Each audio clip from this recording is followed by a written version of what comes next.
O juiz Sérgio Moro, já indicado pelo presidente eleito Jair Bolsonaro para ser o futuro ministro da Justiça e Segurança Pública, deu hoje uma longa entrevista coletiva em Curitiba. E começou explicando por que aceitou o convite. O que mais me perturbava era essa sensação de que um dia a minha sorte e a sorte da Operação Lava Jato poderia ser encerrada. Não faltaram momentos de tensão ao longo dessa operação. Todas essas sensações de que um dia a sorte poderia acabar e que nós poderíamos retornar àquele padrão de impunidade da grande corrupção, o que é algo deletério para a democracia, me levou a aceitar esse convite que me foi feito pelo senhor presidente eleito. O objetivo é, no governo federal, realizar o que não foi feito, com todo respeito, nos últimos anos, de buscar implementar uma forte agenda anticorrupção.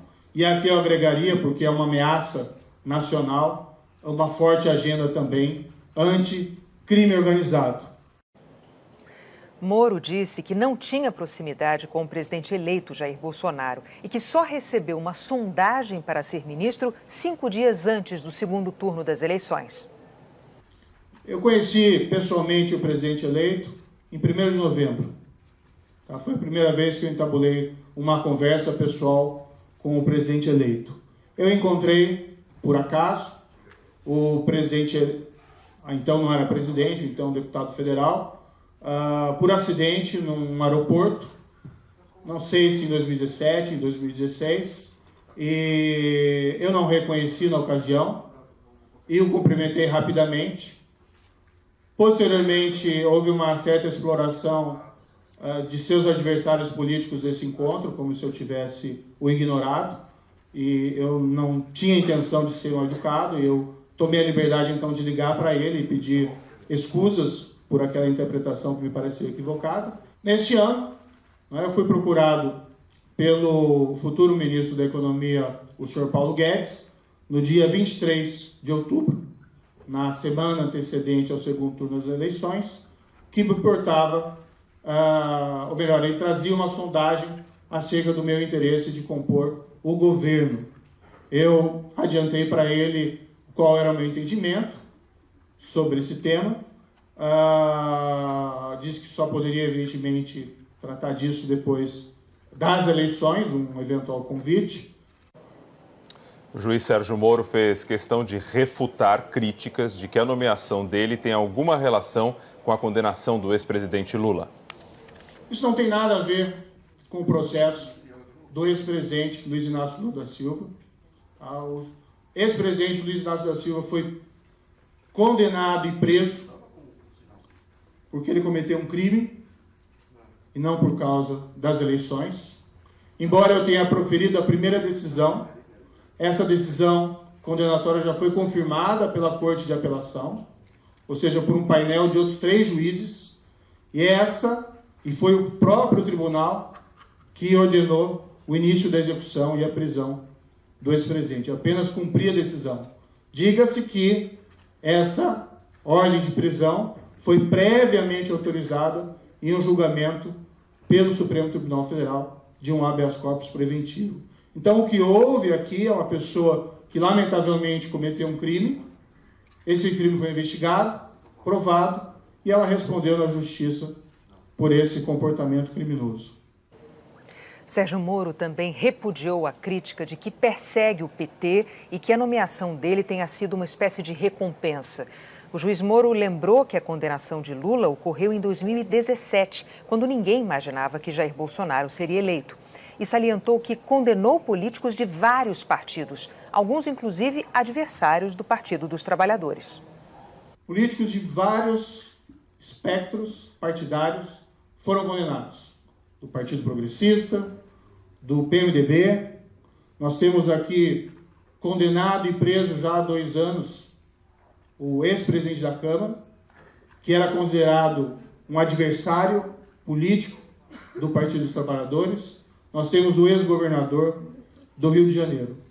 Sei que alguns eventualmente interpretaram a minha ida como uma espécie de recompensa, é algo absolutamente equivocado, porque a minha decisão foi tomada. Do governo Bolsonaro também falou dos planos dele à frente do Ministério.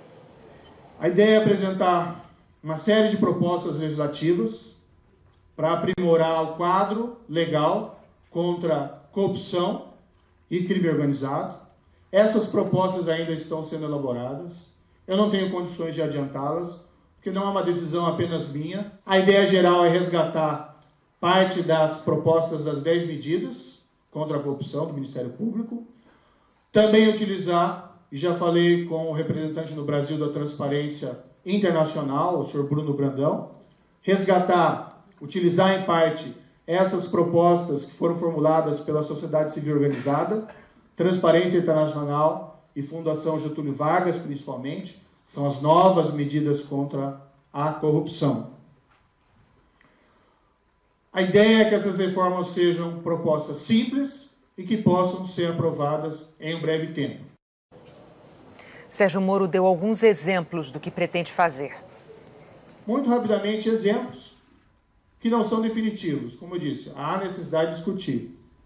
Alteração de regras de prescrição dos crimes, avaliar a possibilidade de deixar mais claro na lei a execução em segunda instância, a previsão da execução das sentenças dos tribunais do júri. Já existe um precedente da primeira turma do Supremo Tribunal Federal admitindo que vereditos do Tribunal do Júri, ou seja, crimes de homicídio, possam ser executados independentemente dos recursos. A proibição de progressão de regime prisional quando houver prova de ligação do preso com organizações criminosas. Uma regulação mais clara do que nós chamamos de operações policiais disfarçadas. Isso se faz muito nos Estados Unidos, com grande eficácia contra organizações criminosas, a utilização de policiais disfarçados para descobrir esses crimes. Então, por exemplo, policiais disfarçados comprando grandes carregamentos de drogas e armas. Necessário incrementar o controle das comunicações dos presos em presídios de segurança máxima, como no exterior. A prisão tem que realmente neutralizar a possibilidade dessas pessoas de comandar crimes de dentro. Precisa investir consideravelmente em tecnologia. O juiz Moro fez questão de ressaltar que vai combater crimes de ódio contra minorias. Todos têm direito à igual proteção da lei, maiorias, minorias. Tá? Não existe aí qualquer possibilidade de, no âmbito da segurança pública, no âmbito da justiça, políticas discriminatórias contra minorias, seja qual for o motivo. A minha posição pessoal, crimes de ódio são intoleráveis, isso tem que ser resolvido normalmente pelas polícias locais, mas, se for necessário, pode-se até mesmo movimentar o aparato da Polícia Federal para que crimes de ódio sejam solucionados. Sérgio Moro disse que, no entender dele, ao aceitar o convite para ser ministro, não contrariou a promessa de não entrar para a política. Na minha perspectiva, na minha visão, eu sigo para atuar numa função eminentemente técnica, para fazer um trabalho técnico de um juiz a cargo desse ministério específico. Não tenho nenhuma pretensão de concorrer em qualquer momento da minha vida a cargos eleitorais, a subir em palanque. Agora, claro, dentro do ministério é inevitável que se haja um diálogo, com outras instituições e, em especial, com o Congresso Nacional. Isso é, de certa maneira, realização de política, mas não é essa a visão que eu tenho desse cargo. O futuro ministro da Justiça abordou temas defendidos na campanha pelo presidente eleito Jair Bolsonaro, como o excludente de ilicitude, uma legislação que evitaria que um policial fosse processado no caso da morte de um bandido durante um confronto. Na questão do confronto, veja, embora a estratégia não seja a estratégia do confronto, nós temos que reconhecer que o confronto é uma possibilidade. Havendo, porém, o confronto, tem que discutir, e essa é a posição, me parece, do presidente eleito, tem que se discutir a situação de um agente policial, ou muitas vezes aqui um militar fazendo às vezes de um agente policial, porque as Forças Armadas têm sido convocadas, que eventualmente alveja e leva ao óbito um desses traficantes armados. A nossa legislação, a meu ver, até já contempla essas situações, legítima defesa, estrito cumprimento do dever legal. Tem que ser avaliado, no entanto, se é necessário uma regulação melhor. Por exemplo, é necessário que o policial espere que um traficante armado atire contra ele de fuzil para que ele possa reagir? Me parece que exigir isso do agente policial é demais, que o risco dele morrer, né, uma diligência dessa espécie é muito grande. Agora, isso não significa que o confronto policial é uma estratégia a ser perseguida no enfrentamento do crime organizado. Sérgio Moro também falou sobre a ampliação da posse de armas. Olha, eu conversei a respeito com o presidente eleito e existe uma plataforma na qual ele se elegeu que prega a flexibilização da posse de armas, certo? Então, dentro dessa plataforma eleitoral, parece que seria inconsistente agir de maneira contrária. Quando nós falamos em posse de armas, nós estamos falando da arma mantida em casa. E, de fato, se houve uma reclamação geral para aqueles que desejam ter posse de arma, e esse é um desejo que não necessariamente pode ser considerado reprovável, né? Que as regras atuais são muito restritivas, certo? Então existe uma proposta, uma discussão de flexibilização do posse de armas. A questão é ser discutida a forma como isso vai ser realizado. Eu externei minha preocupação a ele de que uma flexibilização excessiva possa ser muitas vezes utilizada como uma fonte de armamento para organizações criminosas. O juiz falou ainda sobre a redução da maioridade penal, que é um outro assunto apontado como prioritário pelo presidente eleito. Quanto à maioridade, existe uma proposta de emenda constitucional, que foi apresentada anos atrás, que prevê redução dessa maioridade para 16 em casos de crimes graves, com resultado morte ou lesão corporal grave, ou casos de estupro. Pessoa menor de 18 anos deve ser protegida, né, o adolescente. Muitas vezes eles não têm uma compreensão completa das consequências dos seus atos, mas um adolescente acima de 16 já tem condições de percepção de que, por exemplo, não pode matar. Então, se tem um tratamento diferenciado para esse tipo de crime, me parece algo assim bastante razoável. O futuro ministro também disse como avalia o tratamento a ser dado aos movimentos sociais que infringem a lei. Sérgio Moro considerou inconsistente considerá-los como terroristas. As pessoas têm liberdade de manifestação, de expressão, e não é diferente com movimentos sociais. No entanto, quando existem situações relativas à lesão de direitos de terceiro, invasão de propriedade privada, às vezes nem com motivações sociais, mas com motivações político-partidárias, quando existem danos ou lesões a pessoas, não se pode tratar esses movimentos como inimputáveis. Então, eles têm que responder por eventuais agressões de direitos a terceiros.